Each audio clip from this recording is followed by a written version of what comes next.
Mais faites le taire! Faites le taire avec Johan Rock face à nos invités. Bonjour Johan. Bonjour tout le monde. Alors vous souhaitez apporter quelques éclaircissements sur les audiences assez catastrophiques de TF1 dont on vient de parler. Oui, cet été à TF1, c'est Independence Day, mais sans les extraterrestres, ils veulent pas venir. Normal, hein, tu fais pas 200 millions d'années-lumière en vaisseau spatial pour te retrouver comme dimanche dernier derrière l'inspecteur Barnaby de France 3. T'as beau être un alien, t'en as pas moins un petit peu d'amour-propre, c'est bien légitime. Mais à TF1, on reste confiant. Ara Aprikian, nouveau boss de la chaîne, a déclaré même à TF1, on a le droit à l'erreur. Et même à un parachute si je saute avant la fin de l'été. Serein le mec, d'autant que fin août, c'est le lancement de Secret Story. Ah oui, exact. L'émission fête ses 10 ans et les candidats, eux, continueront d'en avoir 3 dans leur tête. Cette année, grande nouveauté, les primes seront diffusés sur NT1, d'après le communiqué, pour renforcer la synergie entre les chaînes du groupe. Bon, ce qui en langage marketing signifie, cette émission on sait plus trop quoi en foutre, on la met à la cave, au moins là c'est certain, personne la regardera.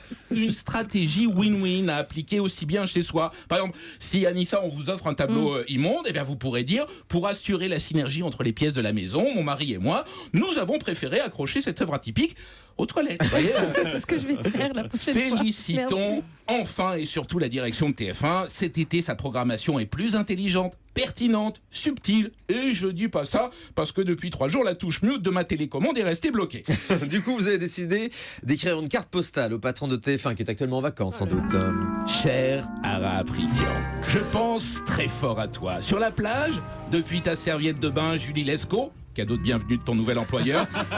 Oui, à TF1 aussi, il n'y a plus en rond. Ara, tu dois regarder les pâtés de sable des enfants se déchiqueter par les vagues en te disant « Bah tiens, c'est marrant, on dirait les nouvelles émissions de TF1 ».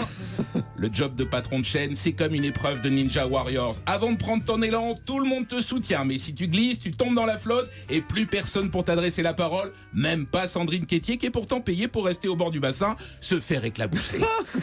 Manque de bol, on l'apprend aujourd'hui, la seule personne à TF1 dotée d'une vraie vision stratégique sur laquelle t'appuyer quitte le groupe. Au revoir donc Pascal le grand frère. Ouais, c'est dommage, Pascal t'aurait emmené dans une déchetterie briser des pare-brises de R12 pour libérer tes énergies négatives. Après ça, forcément, TF1 remonté. Mais bon, quand ça veut pas, ça veut pas. Bon, on va quand même finir par une touche positive s'il vous plaît, avec un moment de TV qui vous a marqué. Oui, vous en parliez tout à l'heure dans le zapping. Dimanche, 11h29, la télé nous a offert un grand moment de grâce. Emmanuel Ostian, retenez bien son nom, présentateur sur iTélé, a passé 1 minute sans savoir qu'il était à l'antenne. On l'a d'abord vu boire à la bouteille, se gratter le nez, puis élégamment se remettre la chemise bien au fond du pantalon, le tout sans un mot, sans le savoir. Cet homme est rentré dans l'histoire de la télé, réalisant un exploit que nul n'avait réussi jusqu'à présent.